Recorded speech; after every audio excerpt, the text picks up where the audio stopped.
E.J. Matthews. I was born and raised in a Motown in the Motor City, Detroit, Michigan. I grew up on real music.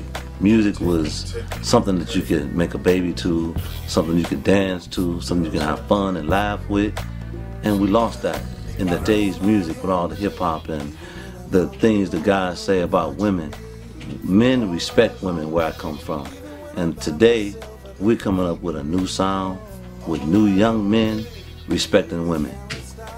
And TMC Entertainment is bringing Motown back. You know, I've been singing all my life, from childhood, in the church. I grew up. Coming from a musical family, it's in my blood. So it's something that I could never and would never want to escape. And, you know, being raised around a lot of the greats, Shaka Khan's, my aunt, and, you know, Rick James, and of course the incredible McCrary's, which is my family. It's sharpened me, and it's become my love and my passion.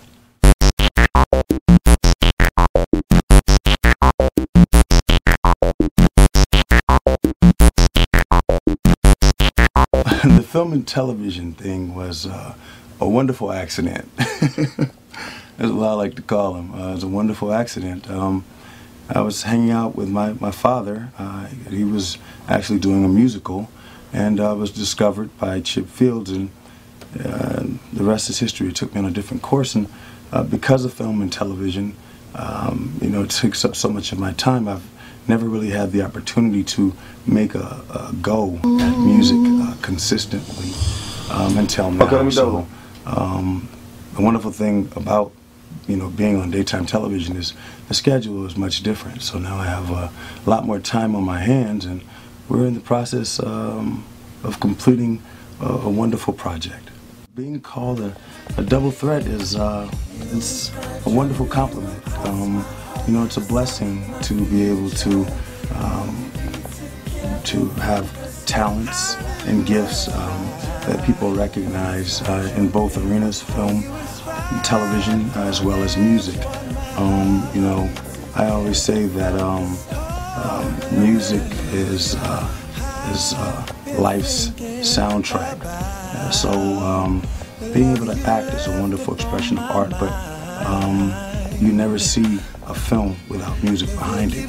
So being able to create music makes it a wonderful compliment. My father is an incredible musician, songwriter, arranger, producer, and he's worked with some of the greats of our time, such as Stevie Wonder, Michael Jackson, Diana Ross, Earth, Wind & Fire. The list goes on and on and on. And I feel blessed to have been raised in an environment where I learned a whole lot from you know, giants. You know, I remember my earliest memories of studios were me sleeping underneath the piano while my dad would be arranging parts and playing and working. You know, from Andre Crouch in the gospel world, you know, like I said, to Quincy Jones, you know, my dad really blazed the trail for my family, my brother and my sister. My brother is one of the baddest producers, songwriters that I've ever had the pleasure of working with. He's really incredible. I remember I bought him his first keyboard, and you know, I would teach him a thing or two, or you know, get a new piece of equipment, and the next thing I knew, he would, I'd be having to fight him for time on my. You know, and now it's just to the point where you know, I just stand back and let him go, and I marvel at him. He plays every instrument proficiently, and it's a joy to be able to work with your family. But to have the camaraderie and the bond that my brother do is just an incredible blessing, and I'm really enjoying what we're doing. Yeah, I try to do a little bit. You know, we grew up, as you said, in a musical family, singing at the piano in church and different shows. So I had to get that element out of me a little bit, but I can't tell a lie. I have a lot of fun just being behind the scenes, producing my brother and the family and other artists. But don't let him fool you. This man's a monster. He is one of the greatest MCs as far as rap is concerned, and also as I am freaking awesome. You are, dude. You bad mofo, man. Yeah. Our sister Sarah, she's a new mom, and she's doing a wonderful job of balancing motherhood with her career as a writer. She'll bring our nephew to the studio, and I mean it's a wonderful thing because if you train a child early, then you can set them on the course and give them a head start. So being around all of this, I think, is a wonderful thing for not only the baby but for her too, because she's setting a wonderful example, by using her gifts and bringing him into a creative environment. That's how we came up, Yeah. I remember sessions of sleeping under the piano, Man, that's it. Yes, sir. So, yeah, he's gonna get it bad. Oh, man. Sarah Dion, as I call her, baby child. She's assisted in writing. It's so funny writing on the project, but she's so funny. She always says to me, I don't know why I come and do my work. You're not going to use any of the songs. But she doesn't know. She's definitely one of my biggest inspirations as writing and creativity in the world of music goes. She really is. She inspires me. She's the go-to girl. Yeah, she really is. She really is, yeah.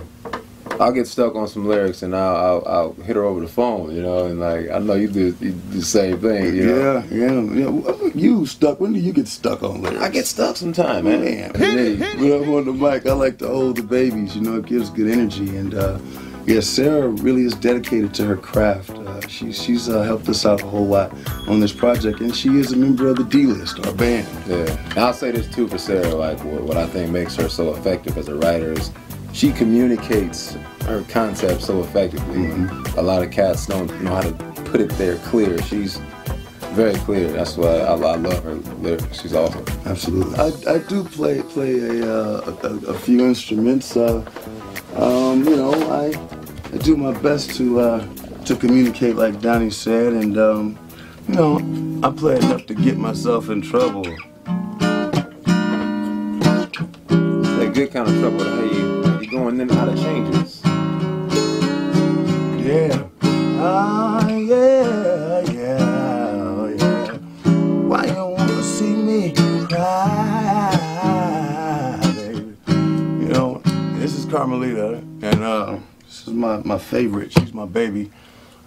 She's given me lots of songs and a lot to talk about. She's been there with me, and it's just about a feel. Sometimes you feel funky.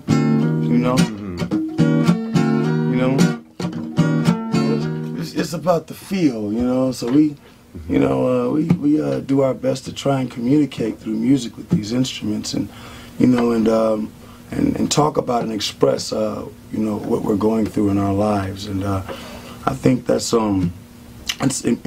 And the great songwriters of the past, like Donnie said earlier, that's what they were able to do. They were able to communicate. When all eyes on me, even when I'm all alone, I know you're watching me. All eyes on me, even when I'm by myself, I know you're peeping me. All eyes on me, even when the camera stop, I know you're watching. All eyes on me.